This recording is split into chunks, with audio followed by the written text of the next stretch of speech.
Well, good afternoon, everybody, and welcome to Fundraising Bidness Talk. I'm Patrick Seibert, founder and lead auctioneer here at G Events LLC, based in Beaverton, Oregon. And it's so excited to have you join us today. Want to make sure you feel comfortable and reach out and put a note in the comments. Tell us where you're from, and feel free to ask any questions. We'd love to be able to answer them as we go through the program today. And let's not waste any time. I am so excited today to have my dear friend join us from her company at Trifan Events. And I would love to show you a little quick video to introduce you to Trifan Events. Here we go. Which is a boutique event planning and production agency that will come alongside you, offering personalized event planning and technical support, strategic event design, production and technology management, and flawless execution for live, virtual, and hybrid events. The team at Trifan Events is passionate about planning and producing event experiences that get people involved with true moments of interaction, engagement, and co-creation, while offering white glove treatment throughout the entire planning process, enabling you to reach your event goals with the use of creativity, production tools, and event technology. To find out how Trifan Events can plan and produce your event become memorable, go to trifanevents.com.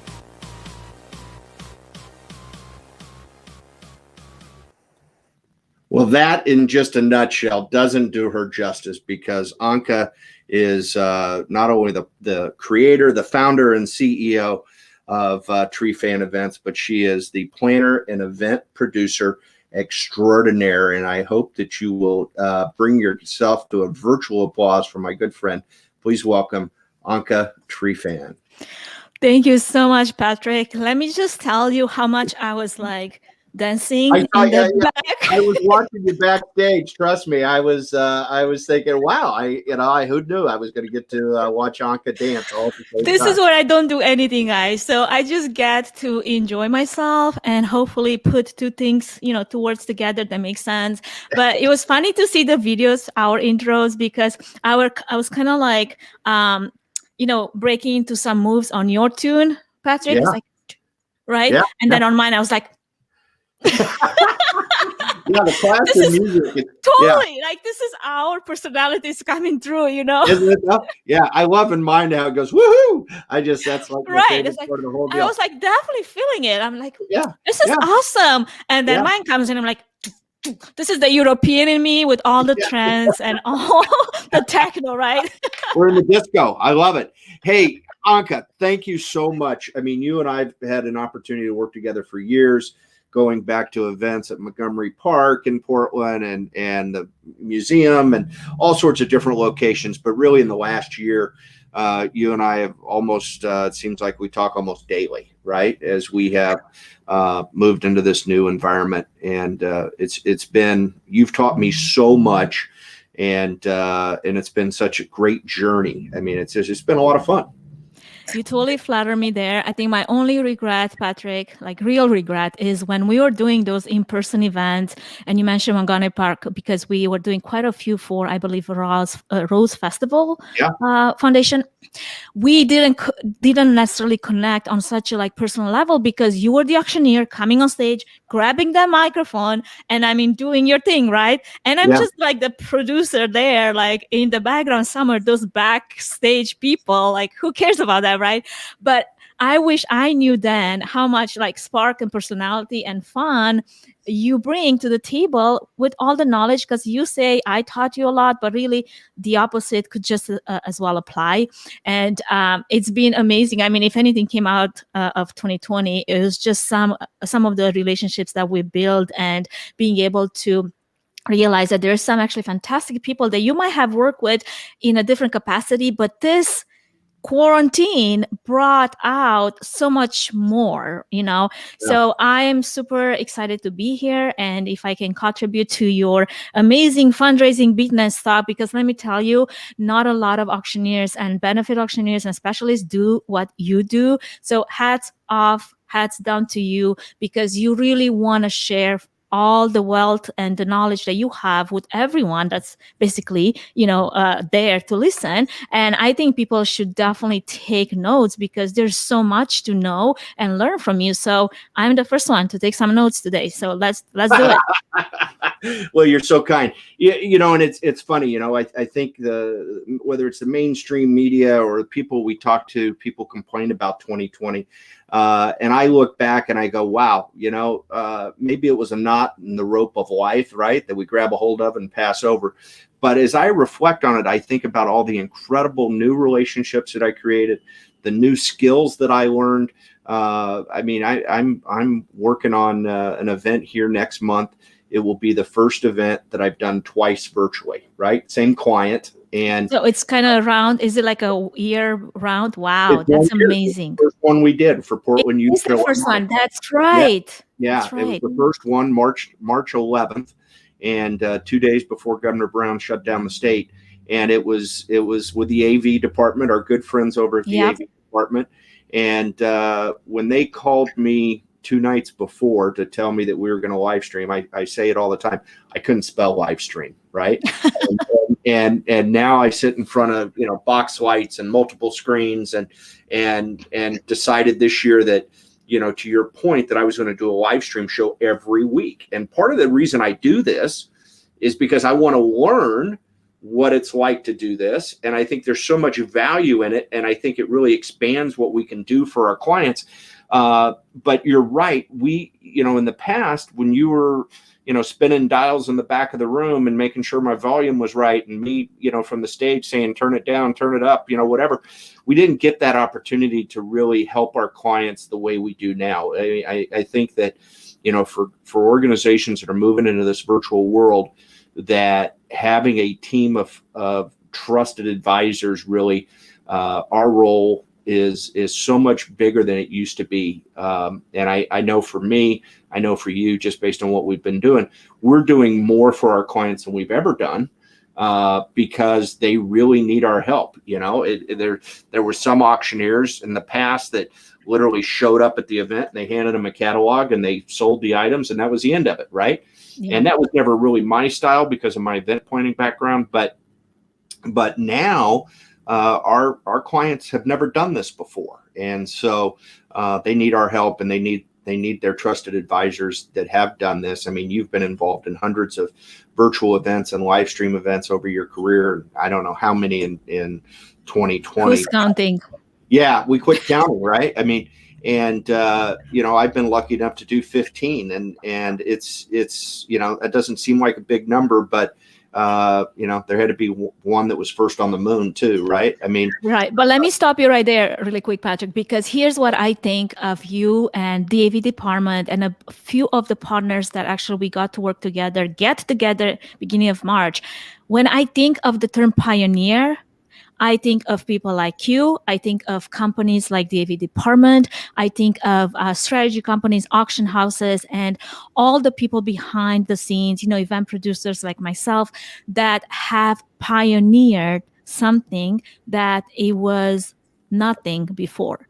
We called it something else in a different context. Live streaming, sure, we've done for some events, and sure, we've done iMagging and video recording and all of that. But taking it to a completely different level where you take this event and you don't just take it from in person and move it to a virtual format, but you adapt it and you pivot it to a virtual format. That is the work of a pioneer. And when I think of that, Patrick, I think of you, and I think of the AV department, and I think of a few people that have done that successfully over the last year. Now that we're coming literally on the year mark, right, of this new experience, just like you said, landing on the moon might as well in events, right? Right. No, it's totally that's the case, and it's been a lot of fun. And today, part of the reason for doing this live stream every week is that, and you can correct me if I'm wrong, but things appear to be changing every day, right? I mean, I'm really proud of how we all came together as vendors and a community of benefit auctioneers and pioneered this, as you say. At the same time, there's constantly opportunities to improve and constantly opportunities for us to share, something that I used at an event in October I didn't even know how to do for the event that was back in April, right? And so hadn't even thought about it. And so I felt like this was a great vehicle for us to be able to share these concepts and the latest trends and the best practices that are coming into the business. And so that's really the concept of the show today. And what I want to focus on for us today is the use of pre-recorded video in these virtual fundraising events, right? I think that there is, as you and I both know, we can eliminate or minimize our risk by using pre-recorded video as much as possible, right? We get the product that we want in that people say what we want them to say. We don't have to worry about somebody hijacking the mic and going on and rambling on and on. Has that never happened before? Never happened in a live event, right? I mean, there's so many things. I'm going to digress, right? No surprise. I can't tell you how many things there are about this new environment that have created this list in my head of things I don't miss from the gathering event. Nobody's gotten their cold food. Nobody stood in line at the bar. Nobody's sitting at the wrong table. Nobody has an empty table. There's nobody showed up without a reservation. I mean, all the things for our organizers that we used to be concerned about, was those were all gone in this virtual environment. But as we've learned the power of the pre-recorded video, I think to myself, and I mean, especially for you doing what you've done in your career, we would have never brought this many people to the microphone in a gathering event, right? Yep. And yet now, because in my world, I think of it as bid calling when I'm reading off bid cards in a special appeal or a paddle raise, or if I'm taking bids, right? Those are difficult to do live.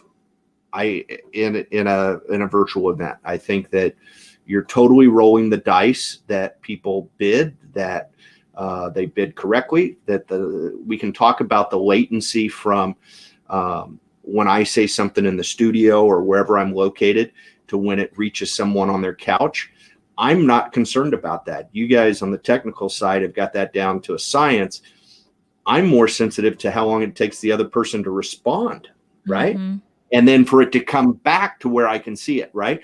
So we replace those elements of the virtual event with pre-recorded video. And it allows us to do so much more for the organization, quite honestly, for our nonprofit organization, to be able to showcase their mission, showcase their volunteers, showcase their beneficiaries, and also to showcase even other donors, right, that are motivated and committed to the cause. So what I wanted to chat with you today about is the different, ways to do these pre-recorded videos. I mean, they could be anything, virtually everything that does not need to be live. Okay. Yeah. I would love to see pre-recorded. That's kind of my hope, right? Because we can time it and maximize that time. We're a lot more sensitive in the virtual event that we don't go over that 45-minute to an hour time frame. And so we're looking for our appeal message to be pre-recorded. We're looking for welcome messages, leadership messages, any testimonials that we use to replace bid calling, all pre-recorded. So you've got some advice. I mean, we've seen it all in the last year. You've got some great advice on what you're looking for when you're instructing clients how to pre-record video. Yeah. And I think there's definitely some benefits, like you already mentioned, the fact that now you can really nail your message. If you need to have 10 takes, have 10 takes to get that nailed, as it needs to be. But there's also, the reality of time involved, because now if you're going to do something aside from the day of the event, like we were all used to get into a ballroom, a couple of hours before, if we had sound checks, that we needed to do and technical run-throughs, but that was still within that time frame of a 4-hour event, 5-hour event. Now, if we're looking at pre-recording all these elements and segments as content for the virtual event that will happen, a week from now or whatever, 2 weeks from now, and sometimes the next day. depends how much we can get that schedule, tighten up. You do have to now be aware that it takes a little bit of extra time on your end, and you need to plan for it. And with that, there's also a few considerations which we need to take in account, because and it's still possible to go into a studio and get your content pre-recorded, and that's great for some organizational videos and organizational remarks and anything that you would want to pay money to have it done professionally. However, if you have a lot of testimonials that you want to insert within your program, or have different elements that, like you mentioned, are to be pre-recorded, most of those usually are done virtually. They're like, we get into a studio like StreamYard or Zoom. My preference is always StreamYard, just because I can brand it. vMix is another option, and there's a few other options out there depending on your level of tech savviness. But you can brand it. You can have overlays, like Patrick here. He has a background slide, he has the overlays, he has the lower thirds, and you brand that to the event. But here's the thing where now we need to be aware of, right? If you're going to record this over internet, obviously you're at the mercy of your ISP provider, right? The internet provider is where you need to that's the first thing we need to check, And I have a few different things that I like to call my technical run-throughs before the event, or for pre-recording of segments for events. Call literally stands for C as in the content that I would do for the call, the audio, the lighting, the location. I want to know first, what's your broadband speed for that call? Because I call it a call, although it's a virtual recording, right? I have a place where I send people to do a full virtual check of their devices, of their internet, of their microphone, of their video, and all of these devices kind of give me some data. What am I working with on the other end, right? And then I would have a sit down, 15 minutes, really doesn't have to be longer than that, where we look at your upload speed. That's one of the most important things that you need to take in consideration. I send them to a website like fast.com, and I know the first thing you see is the download speed, and usually that's like a big number. You're like, yay, I'm great. But then I'm like, no, show me more. I want to see your upload, because that's what matters. And my goal is to see anything above 10, really 20 is truly my goal. But take, for example, this event that I'm working on for a conference coming up in March, and all my speakers are European speakers and Asian speakers. Their internet speed is completely different than what our internet speed is here. So when they come to me with a 2.2 megabytes upload speed, I go, right? And that's when I'm like, okay, so I think we're going to pre-record this content, because you coming live for a segment of about 30 minutes or so is very risky, because who's going to tell me that you're not going to be, dropping in the middle of the call? And when it comes to, audio and video, sure, audio will always pass through, but it's super important, because that's where, having crappy audio, it's not okay. It never goes. It's one of those things that, how many times have you seen, TV segments where the audio was crappy? Probably never, right? Sure, if the video is a little, pixelated and fuzzy, and we've all had bad internet days, and that's more acceptable. Although, our goal is to have crisp image and that upload speed be super high. However, we as people, we will put up with bad video, but never with bad audio, because the moment the audio gets cut off, or you only hear every other word, people tune out. It's just, they can't process that. So that's one of the main things that I work through with my speakers in a pre-recording session. Let's get your sound right. And it's tricky sometimes, because, before, if you are going to a studio, sure, you don't have to worry much about having a good microphone, having someone mixing your levels, EQing your voice, compressing it, and adding all the fluff to it, right? But if you're going to do that from home, now this whole studio, the tech is on you. And you have to embrace the fact that the burden is on you to provide a production value that, otherwise you wouldn't really have to worry about. But if you're going to be a virtual speaker, or if you're going to pre-record content, or if you're going to show up anywhere, live, like we are right now, you've got to bring that to the table. And sometimes that means you have to up your game and embrace technology, or maybe hire someone to do it for you. Like Patrick helps a lot of nonprofits create some of those pre-recorded segments, and he's already gone through the training of having good sound and having good video and having good upload speed and lighting. We didn't even touch on lighting. That's another element where I get super picky, because like right now I have a source of lighting that you can see that it's coming, on this side. Like, where's my finger here? Because I didn't turn on my other light. Yeah, I was kind of like trying to rush here on time, but I would like to have, some equal, left and right. If all you've got is like this above halo lighting, I don't think that's necessarily going to be in your advantage. If I'm looking at Patrick, imagine if he had like this halo of lighting on his head right now, and it was just like, like, Holy Mary. Well, my hair's out of place today too. Totally. I didn't get a chance to get to the barber yet. So yeah, no. Yeah, that will definitely put you in a scene category that you're like, I don't know if I want to fit in there today.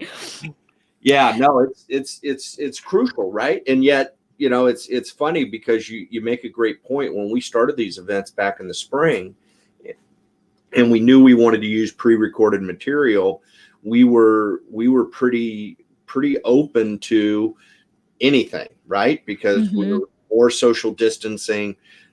People didn't know if this format was going to help them raise money or not. We've proven that it's very successful financially. Yeah. But they were ultra sensitive to cost. And so we got video in all sorts of formats, didn't we? Whether it's the cell phone that's vertical, my goodness. Yeah. Somebody text you their video, that never comes across very well. No, I mean, it will get compressed to here, and then you try to shove it back, through the pipe, and you're like, where is the resolution gone? Well, and that's, and it's not difficult to do this, right? I mean, it's I think the tools are there. I mean, if I'm doing a live stream show weekly, it's pretty clear that it's not difficult. Okay. So it's something that, but you're right. You can do it with professionals. You could go to the studio, but sometimes that's not necessarily the best option. And I think as producers, we're trying to make it as convenient as we can. Absolutely. And also make it comfortable for our clients, right? Well, we also had, right now, we're not so much in a, lockdown quarantine like we used to be in 2020. But for example, take some of the countries in Europe, actually, they are in lockdown quarantine. Right. They can't leave their house. I was having a conversation just earlier today with a speaker from Greece, and her internet was, crap. And she needed an adapter to connect to a wired, to connect wire with a Ethernet wire connection to her router. And she's like, I can't go out. I can't order. I can't do anything because we're in lockdown. Nobody leaves their house. So in that situation, like, what are we going to do? Are we going to stop the event? No, we can still do it. But now you just have to understand how, the tech becomes what is in your home studio. Call it studio or not, but unfortunately you don't really have a choice in this virtual world, so you're going to have to work with what you've got. But there's still ways to improve on the production value of what you can deliver. Like, I have a speaker that they will record locally, so we don't rely on the broadband, right, to do it over the internet, but they're going to send me all their content so I can start to fuzz it up and add all those overlays and intro slides and outro slides and all the other stuff, so we can still create this content that can be then shared in a virtual setup, a virtual event. But there's one thing that I like to say to anyone that is in this situation. If either you're a virtual speaker or a presenter, or you're going to have a testimonial for a nonprofit fundraiser, or any of, doesn't matter which category you are in, between you, your content, and your online audience is technology. And the delivery method right now is audio and video, with most of the aching parts being proper lighting and the location. Because I've also been in people's kitchens, and they're coming in live, and you have someone in the background cooking. I did it yesterday. I was recording a testimonial for an event coming up in the first part of March, and I walked her through. We were using StreamYard, and it was just, simple, right off of her laptop, right? Mm-hmm. And she decided she didn't like her background was a bookshelf or something she didn't necessarily care for, and so she said, "Hey, can we move where I'm doing this?" I said, "Sure." She picked up her laptop. She moved to another room. Well, now I could hear the cars driving by, right? And so I was like, whoa, what's that noise? I couldn't figure it out. Now, an expert like you would have said, that's cars. I was like, where'd that noise come from? She couldn't hear it, but I could hear it coming through the audio, right? So, it's incredibly challenging. And that's where, I think you and I've talked a bunch of times. That's why we're huge fans of StreamYard. And some of that, that internet connection is somewhat positive. You minimize some of that concern with using StreamYard because it's a web-based software, right? So really, we can even use a cell phone. Sometimes, I guess I'm asking you a technical question. Mm-hmm. Yeah. It's sometimes a cell phone connected with 5G better than having an internet service that's got a 5 megabyte upload speed. Yeah, absolutely. If what you've got around to work with is 2.2 megabytes upload speed, then most likely you're going to have, and again, depends on your location, right? Like, we are blessed where we are to have, 5G and some amazing, although, I'm still praying for fiber. I'm not sure about your neighborhood, but mine did not get yet fiber, right? But that's really what I'm looking for in 2021, to get one of those fiber lines straight to my house. But in a situation where your wireless provides you more upload speed than what your broadband could, then sure, do that instead. Again, going back to something that was mentioned just a little bit earlier, the framing does matter, though. Even you're gonna do that on a cell phone, right? Like, I have my cell phone right here. I see a lot of videos. We're so used to the Instagram story life, right? Where everything happens like this, right? Where's my camera? Yep, everything happens like this. Sometimes when I actually create content, I have to do it different 2 ways. One is landscape mode and one is portrait mode, because what I do in landscape mode, it doesn't look good in stories, and what I want to share in stories, it just gets cut off in my profile when I want to post it or whatever.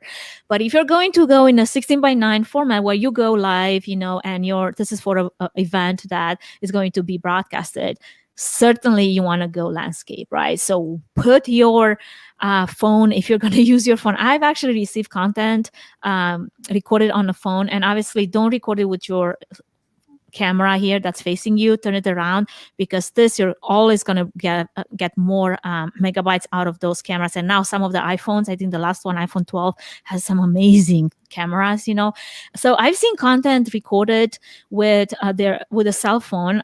Sure, we kind of snark and like, but it wasn't bad. It was actually decent content, sometimes even better than what you get over with a laptop camera if we're going to record over, with your laptop. I think the tricky part with something like that is definitely the sound, because now you're turning the phone away from you. You're putting it on a stick so you don't get like your face right there. And then the farther away it moves from you, the farther the microphone is, from you as well. So you get a little bit of a, less than ideal sound quality, but the video would be like totally HD and high quality. Where how you deliver it is also important. If you're going to share that with me via email, it's going to get compressed to the point where I'm like, it's totally unusable. How about you Dropbox it, Drive, send it to me, or whatever, Box, how many places you could actually transfer it, right? Yeah. But yeah, I would certainly, advise with framing, super important. How, like, even like right now we're looking, both of us, we're framed pretty well, both of us I mean, I could move a little bit here, but I'm trying to get close to my microphone. You as well. And are we like here, like, where's my head in that framing? It's important to see, like, I was actually talking to someone that I'm working with right now, and she sent me a bunch of videos that she took at home over the weekend, and the whole framing is like her head like this, and it was so creepy. Like, I'm like, I don't want to say that it was creepy, but it was kind of creepy. I'm like, oh, it's like too close. Yeah. Well, and it's funny you say that, because I'm looking at this, and it's been bothering me the whole time we've been on the air, is that I got to reverse this monitor, right? Because I'm usually on this side in StreamYard because I'm the host, and it looks like I'm looking away from you, but I'm watching you, and that's why it looks like I'm looking away, right? So I need to, I'm not perfect at this by any stretch. I never will be, but I want to go back to what you're saying, right? Because one of the things that is why I'm such a huge fan of StreamYard is that it creates that virtual studio for you as the producer to be there and actually see what the person's going to send you, versus how many times have we had that debate when somebody sent in video to us that they shot with their phone, they did with their computer, whatever they did, and you really struggle because you would like them to do it again. You would like to send it back and say, hey, I don't mean to offend you, but could you smile and do this again, right? Could you actually show some emotion? I've actually kind of had to do that. And actually, at that point, I offered, I'm like, how about I do it with you? And that way, I can pinpoint some of the things so that we don't have to keep doing this, where I keep asking you for a better video and you keep sending me a crappy video. And then we just do this dance where I'm like, at this point, I'm out of time. Yeah, exactly. Well, and I think we also have to be respectful.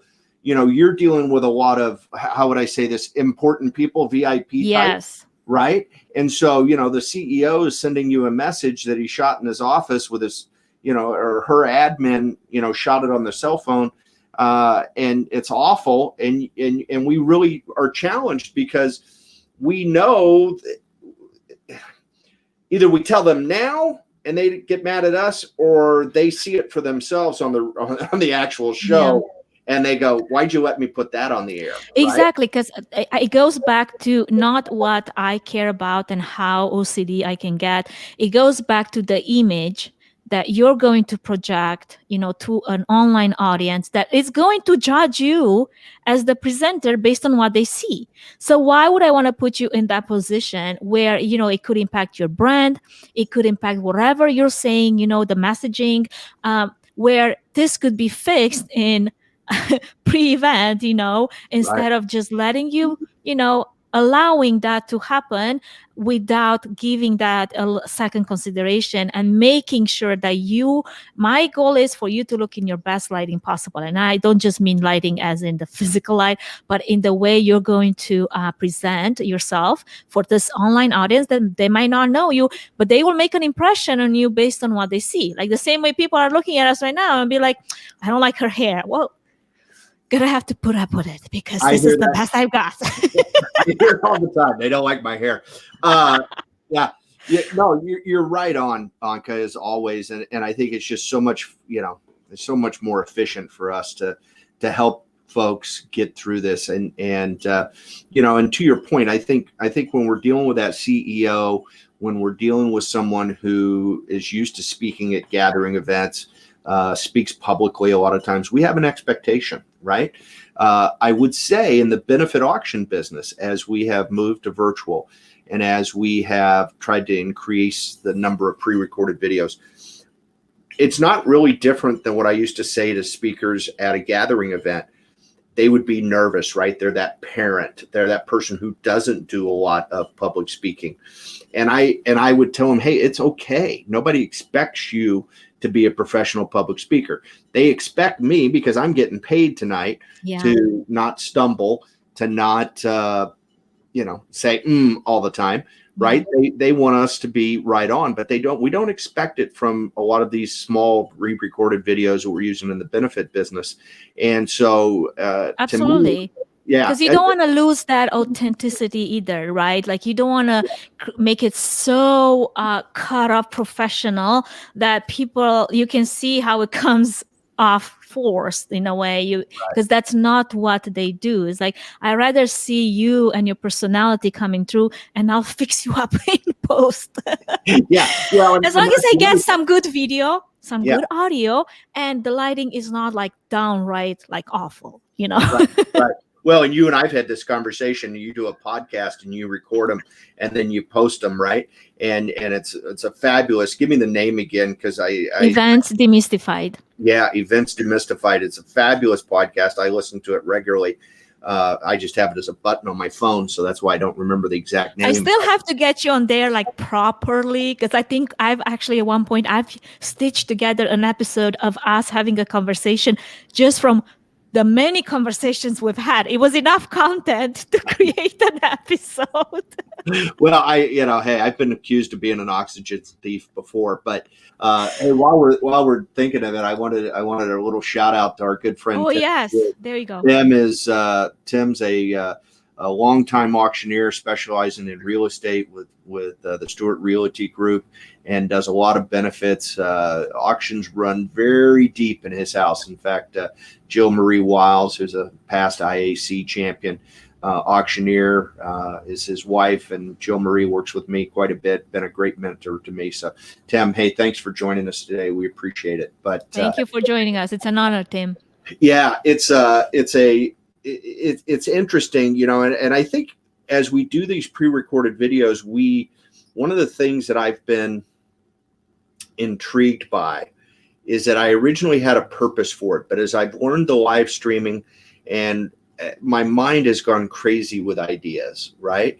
And one of them is that we now do a live stream pre-show for our events, a kickoff when we start the online bidding.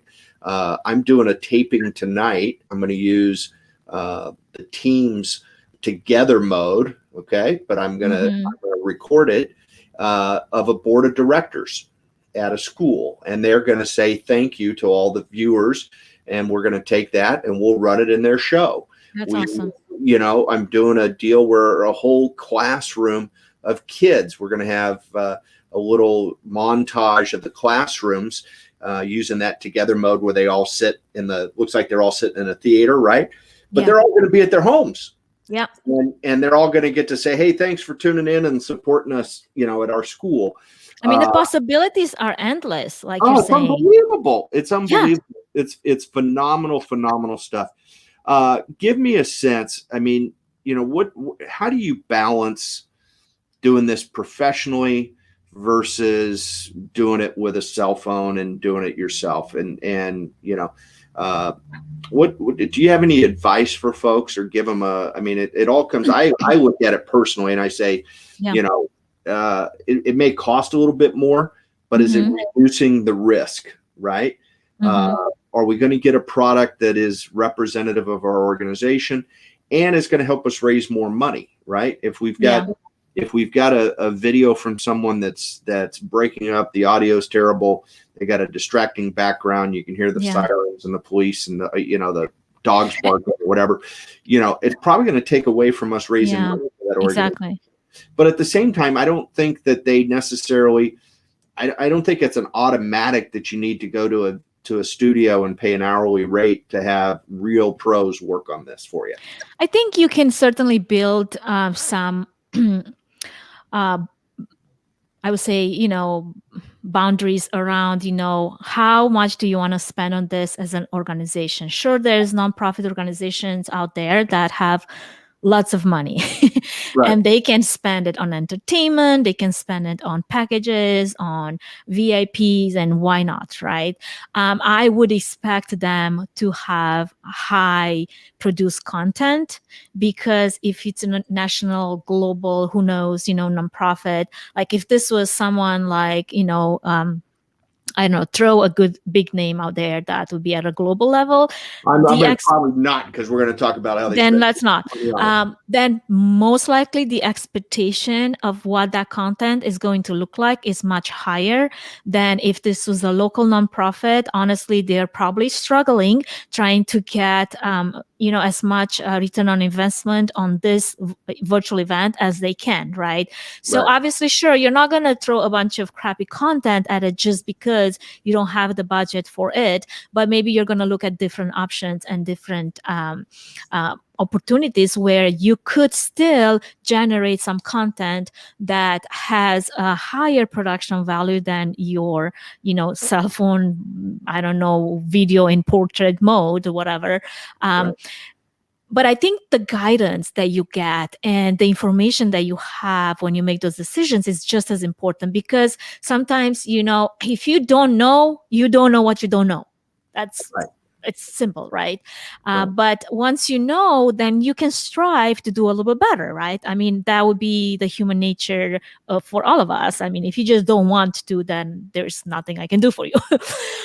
So going back to that, the guidelines of how you're going to make that decision, I would go back to something like, okay, if this is an organizational video that you could repurpose to use as marketing material, then pay an extra buck and go and do it well in a studio that you're going to, reuse again and again. If this is a one testimonial, a one-off for someone coming on camera to, talk about your organization or any of that nature, anything that has to highlight something, highlight the package, and you want to pre-record that, having it done maybe in a situation like this where it's done by a producer, it's probably sent in and the quality is good, then sure, that would be a good differentiator as where am I going to spend my money and what kind of a return on investment do I get for that content. If this is a sponsor, I would sponsor, if they want, again, going back to their branding, going back to the light they put themselves out there, I would spend some extra money on creating some content that is professionally done so that you can reuse that and you can be sure that it's not going to damage your brand. So those are things that I would personally take in consideration if I were to make that decision. A lot of the speakers that I get to work with, virtual speakers that I get to work with, it's that one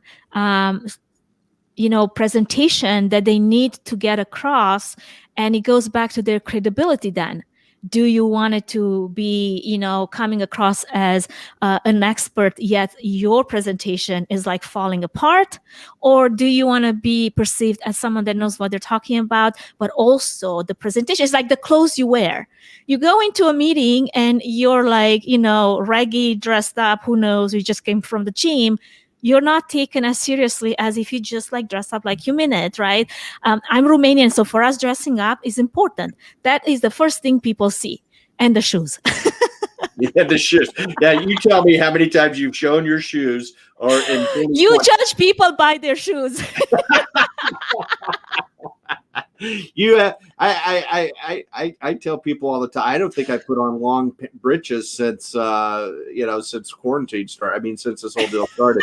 I get so frustrated if I got to put on jeans anymore. I wear shorts every day. I'm home, right? I don't know. I don't want to know what's happening. Yeah, no. That's the best part of this deal. I love. I mean, you showed that video earlier. There's a picture of me, and I'm going, oh gosh, I'm standing up. That's awesome. People think I'm 6'4" when I'm sitting down here, not 5'4". It's like my 5'2" doesn't matter anymore. I could be 6. 6 foot tall. Yeah. And I guess for me, I love your feedback. And I think that I look at it as an investment, right? I look at every expense that we use in an event, and in many ways in the benefit auction business, this has changed a little bit, right? Yeah. Today we can look at it and we can say, is this an investment that's going to give us a return? Mm-hmm. Now, I think that you could have done that possibly in the gathering event, but there were some things that, whether we served filet mignon or we served, a chicken, which, it was $10 more, $12 more. I really struggle with trying to identify whether, that helped you or not. I say now, and people say this all the time, well, the virtual events cost less to produce. And I say, well, yeah, but at the same time, they do cost less, but they don't cost nothing either. Yeah, they're not free. And at the same time, one of the other things you have to keep in track of is that, you don't have the ticket revenue, right? For the most part, kind of what we've seen so far is we're seeing some evolution that people are starting to charge. But as an auctioneer, I'm kind of adamantly opposed to it because I think that, why wouldn't we give everybody the opportunity to support and give us money, right? Because you want to maintain the reach, like make it accessible for everyone to join and then contribute, because they don't have that mental stop that, well, I already paid my dues in the fact that I paid $200 to join this virtual event, Well, and I think all the time, and I used to say this about gathering events. I believe that most people who attend gathering events for fundraisers, in their mind, every dime that they spend to attend that event, they think of as a donation to the nonprofit. Yeah, that's what I was talking about, that mental block, that in your mind, you're thinking, I've already donated enough by the fact that I paid a ticket price. Although some of the events here, when they, they do have a ticket price, maybe a tier price, or why not, it's because you're going to send, a meal or wine or whatever. And I know you're totally against, the party in a box. I'm not totally against it. There's a place for it, Yeah, there's a place for it. And I had Michelle Fritz on last week from Stoller Wine Group. And Michelle has done a great program. Stoller has been incredible in embracing this new environment and reaching out to nonprofits. So one of the things they do is they do a virtual wine tasting. And what they do with that, Anca, is that all you as the nonprofit have to do is provide them with a list of names and addresses, and they literally send these sample bottles, like a package of 4 or 5, that goes, and you can add documentation to it. So you could add a nice note from your organization, whatever. Wow, and that's fantastic. My issue with some of these additional things that we're doing, and I think it's because folks are trying to replace that gathering experience. And I think you draw more attention to the fact you're not gathering by doing that. That's my big fear. But I think you also increase your risk, right? Like I said earlier, nobody's gotten a cold meal. Nobody's gotten the wrong entree selection. Nobody's stood in line for their glass of wine in our virtual world. And so why would you recreate that? That's my issue. So no, I think you're against the principle, like you mentioned, of taking this in-person gala and putting it in a virtual format and trying to do it exactly what you used to do at the in-person, which we know it just doesn't work. So the principle in itself is broken. So how do we change it to adapt it to what this is now? Yeah. No, it's fascinating. And, so I look at it and I say, you basically have 3 primary costs in doing these virtual events. And obviously your auctioneer, if the person is truly a benefit auction specialist or does a lot of benefits and is a great counsel for you. Okay. If you just had the bid caller, I maybe my friends in the National Association would shoot me for this, but if you were nothing more than a bid caller, showing up and reading off the bids, I don't know what your role is in the virtual today. Yeah. But if you were really a consultant to the group and helping them understand the auction methodology and the fundraising portion of their event, then I think you're more crucial than ever.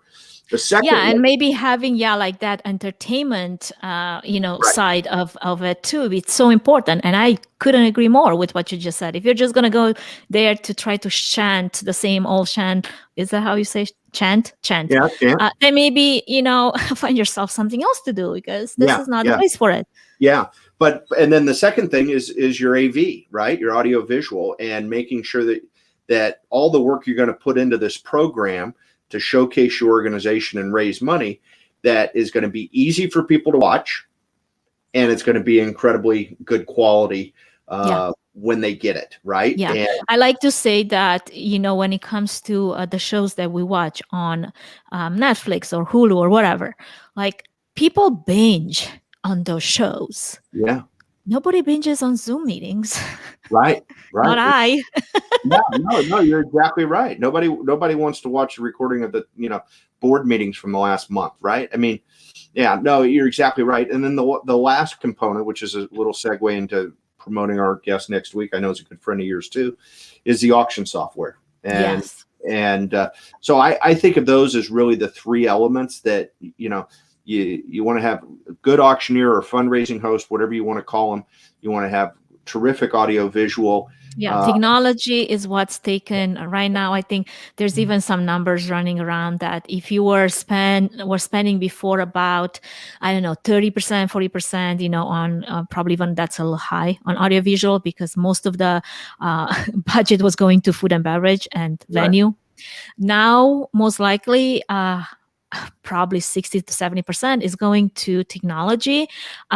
It depends, I guess, in the context of what type of event we're talking about, right? Like if this is a conference, most likely that's true. If this is a fundraising event, we're going to have to also take in considerations, your MCs, your benefit auctioneer, the platform, and the packages that you're going to, have to spend in order to net on. So yeah, for sure. Yeah, and it's incredibly powerful. I ask every guest this, and I want to hear your response. I probably already understand most of it, and this would be my last question.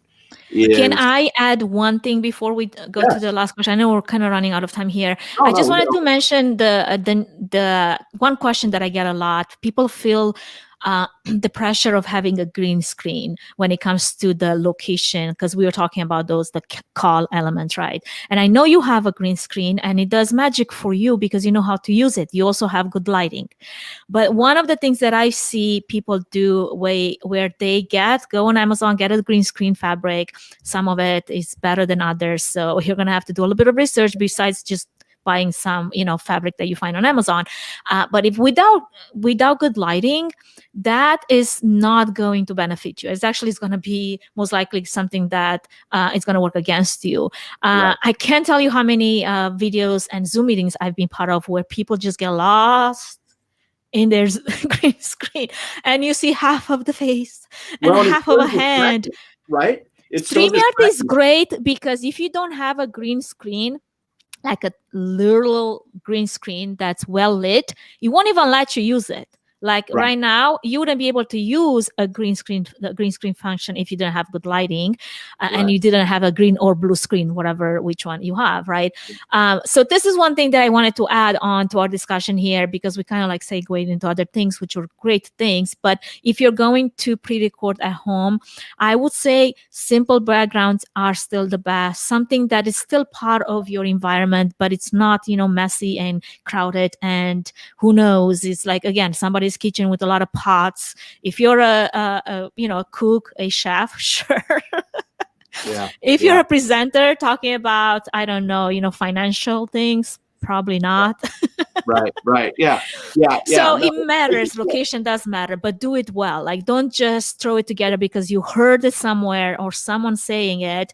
And I would take a minimalistic location over any green screen whatsoever, and birds of paradise in the background, Right. Absolutely. Yeah. I can't say enough. And you're right. When I first thought I needed a green screen, I ordered one. And then I was disappointed because I didn't have enough light, right? And next thing I know, I'm ordering lights, right? And so, you're. But now you can use your green screen in the way it was intended to be used, and actually have a great image and presentation because of it, Yeah. Well, and the other thing too is I did a interview with someone yesterday for a testimonial, or Monday. That was they stood up in front of just a blank wall, because using StreamYard, I was able to put the overlays on it and everything else and make it look like, make it look professional. And elevated that presentation. Yeah. And it was actually nice because the next one I did was in front of a some type of a cabinet with glass doors, and so I could see reflections and whatnot. Mm-hmm. So there's a lot of elements to it. The important part is, and that's the last thing I wanted to say about some of this cost stuff, is if you find the right producers, folks, they will work with you to help you fit your budget, right? It doesn't mean that you have to go into a big time studio where maybe your speakers won't be comfortable. I think it's crucial to connect yourself to the right person who will walk you through that and help you. And obviously she's on the air with me, but I think that, anybody anywhere in the United States can reach out, and around the world. You were on the phone to Greece earlier today, can reach out to you, and you can guide them, make them into a client, Yeah. and make sure that they can get the best project that they can get for their, at the best price. And what I always think about is it's not price, it's value. Am I getting value? Mm-hmm. Right? And that's what, that's no different than I sent you someone the other day, or I just feel there's an incredible value working with you. Thank you, Patrick. And you make a great point because, take a conference, right? I know how much time I would be spending for a conference or a summit or any of that nature. But I was just talking with someone, a contact of mine that brought over a nonprofit. So they're like, well, they're really tight on money. I looked at their production last year. You could tell they're tight on money. But I'm available that day. And I was like, you know what? I will work with whatever budget they have, unless that budget is zero. And at that point, hey, I also volunteer for some nonprofits that I work with because I have actually a closeness to them. And I'm either on the board or I support them because I care about the work they do and who knows what, right? Yeah. But my advice, I will give it for free if that's all you can afford. And maybe next time we work together, we can actually, support each other so that I bring my best over and I support you so that you can raise the funds that you are hoping to raise. So there's having that initial conversation, I feel like is the most important thing. And a lot of people, they're afraid to. They're like, well, if I'm going to have that conversation, I'm going to be sold onto it. Nobody's going to sell you onto anything. Hey, it's still your decision. Yeah. And you're really good at technical and technology and all that stuff, and you have that remarkable skill to sell too, but you're exactly right. If I wanted to be rich, Patrick, I would have probably sold medical devices in the pandemic instead of doing virtual events. Yeah. No, it's a fabulous skill that you have, and I just can't recommend Trifan Events enough, and especially Thank you. And your resources, right? You've got connections around the country that can help you. If the person does need a studio, you know who to call in that market. We can do it virtually through StreamYard. And it's not just fundraising events. I mean, you do a lot of things with conferences. People aren't able to travel today for their business meetings and stuff like that. I know recently you did a 2-day conference with all sorts for an association. I mean, it's fascinating. I encourage everybody out there, if you've got a need to live stream something, reach out to Anca and see if she can help you, because it'll be incredibly, incredibly powerful. So I'm certainly looking forward to share some of the experiences and lessons learned from the conference that we've done just recently into a platform, because I feel like there's not a lot of conversations that are had about those type of lessons, because they're completely different than what we do in the virtual fundraising world. And I feel like sometimes I'm looking at all the virtual events that we've done in 2020, and I'm looking at them as like a piece of cake now. Because there's some challenges that you run into with conferences and working on multiple time zones, and even like the VPNs and the secure networks of many high-level professionals and professionals that work in some environments that you think would be easy to put on a conference with, but it's so hard. There's so many different layers of challenges. So I am looking forward to support you, Patrick, with everything I can. You're always very dear to my heart. And I am so glad what 2020 brought to us, like this working relationship where we have those conversations and we help each other. Because I learn as much as you've learned from me, and I learned just as much about fundraising and about being in your shoes on the other side. Although now you've kind of walked a lot in my shoes on this side of. Well, when you're ready to start talking really fast, right? And that would not be me unless I do it in Romanian. And then nobody will understand. Well, there might be a market for that. Who knows? Hey, Anca, thanks so much for joining us today. And I just can't, I can't say enough positive things. I want to remind everybody, all you got to do is reach out to Anca at trifanevents.com. She's got fabulous, fabulous social media. Follow her on Instagram, LinkedIn, Facebook, all of them. She's always got great things. I don't know how she does it, and is a super mom and super wife. and everything that she does, but she does it, and she would be a great addition to your team. So Thank you. Anca, thank you so much for You joining can me today. consult it for free. So yeah. You're the best. I'll talk to you soon. Thanks. And so that is episode 7 of Fundraising Bidness Talk. Can't be more excited than next week. We're going to have our good friend is going to be joining us from Octria. Lori Hockman is going to join us, and she is going to talk to us a little bit about what you're looking for in your benefit auction software. Benefit auction software is definitely different than what it used to be. I think originally people used to think of auction software for a benefit was really more about event planning software and making sure you had all the information on your guest and had them seated at the right table. And today, really, benefit auction software needs to focus on the auction elements. And Octria has done a great job with that. So I'm looking forward to visiting with Lori next week, and I think it'll be fantastic. I want to remind everybody that you can always catch all of our shows on our Vimeo channel at Fundraising Bidness Talk. That's vimeo.com/channels Fundraising Bidness Talk, and you can watch them all. Remind you once again, we're using StreamYard. They are fantastic, and it is incredibly valuable. So I want to thank everybody for joining us. And we look forward to seeing you next week. And until then, have a great day. Thank you.